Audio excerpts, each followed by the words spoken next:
नमस्कार दोस्तों, hello doctor show में आप सबका बहुत-बहुत स्वागत है। आज मेरे साथ हैं महिला स्पेशलिस्ट डॉक्टर नीलिमा सिंह।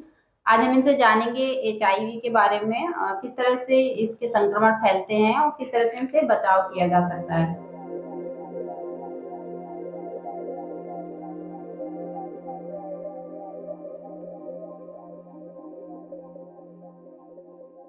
तो जैसे एचआईवी को लेकर के समाज में बहुत सारी भ्रम फैला हुआ है कि सेक्स से एचआईवी होता है या छूने से हो जाता है या टच करने से हो जाता है। एचआईवी वाले ने किसी प्लेट में खाना खाया उसमें कोई खाएगा तो हो जाएगा। तो आप थोड़ा-सा डिटेल में बताएँगी कि किस तरह से एचआईवी के संक्रमण फैलते हैं? पहली बात तो एचआईवी छूने से नहीं फैलता है। ये कोई टच वाली कंटेजियस डिजीज़ नहीं है। हाँ, ये है कि ये ब्लड स्ट्रीम डिजीज़ है कि ब्लड के थ्रू पहुँचता है अनप्रोटेक्टेड सेक्स से।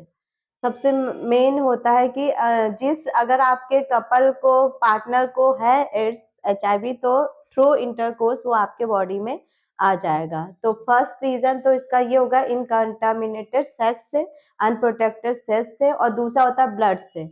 और ब्लड 2 तरह से जैसे सिरिंज के थ्रू आ सकता है या फिर ब्लड ट्रांसफ्यूज़न के थ्रू आ जाता है। इसीलिए जब ब्लड चढ़ाया ट्रांसफ्यूज़ किया जाता है तो पूरी जाँचें होती हैं कि एचआईवी तो पेशेंट नहीं है पॉज़िटिव, एचबीएस-एजी पॉज़िटिव तो नहीं है। ये एक तरह का वायरल डिज़ीज़ है और छूने से इसका कोई भी इफ़ेक्ट नहीं है। हाँ, थ्रू सलाइवा भी मतलब जैसे खाने को एक प्लेट में कहा जाए तो मतलब थ्रू सलाइवा कोई भी बॉडी फ्लूइड होगा उससे आपको दूसरे मतलब कि उसमें आ सकता है। तो एचआईवी पेशेंट को जो कपल्स हैं उनको और सेक्स में किस तरह की सेक्स सावधानियाँ बरतनी नहीं, चाहिए? सेक्स तो पूरी तरह से मना ही होता है। अगर वो करना है तो आपको कंडोम यूज़ करना पड़ेगा, लेकिन पार्टनर को मना ही होता है क्योंकि वो सबसे मेन रीज़न ही है थ्रू सेक्स एचआईवी के आना। जो भी आपके लिक्विड जैसे बॉडी फ्लूइड है, उससे आपको हो सकता है। बच्चों में तो इस तरह भी हो सकता है एचआईवी पॉज़िटिव मदर हो, उससे भी हो सकता है फीटस को।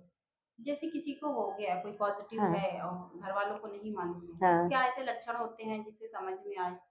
हाँ, तो उस लक्षण तो सबसे पहला ये होता है जैसे सबसे फीवर आना, स्किन में रैशेज़ चकत्ते देखना और आपका एकदम से वेट लॉस होना, भूख ना लगना, रात में पसीना आना और अगर फीमेल होगी औरत के लिए ये होता है कि आपका जैसे मेंस्ट्रुअल साइकिल है वो पूरा इर्रेगुलर हो जाएगा और जैसे लिम्फ ग्लैंड्स होती हैं जैसे ये गले की हैं, तो ये ग्लैंड्स जो है बढ़ जाती हैं क्योंकि बॉडी में वायरस वो हो रहा है तो उससे लड़ता है।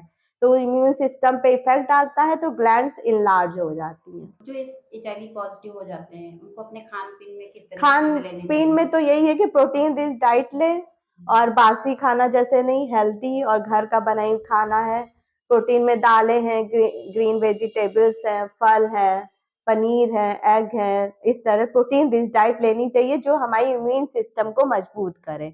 अगर क्षमता अगर आपका इम्यून सिस्टम स्ट्रांग होगा तो आपकी बॉडी उससे लड़ पाएगी, कंट्रोल कर पाएगी।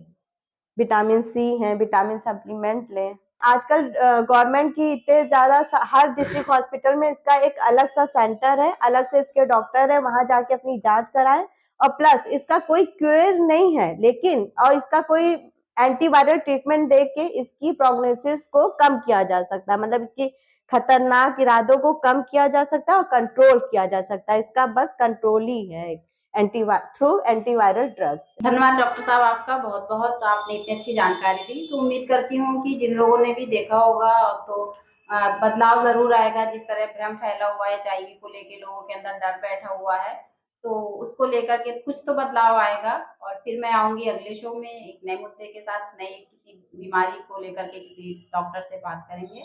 आप तक ये जानकारी पहुँचाते रहेंगे। धन्यवाद। खबर लहरिया, आपकी खबर आपकी भाषा।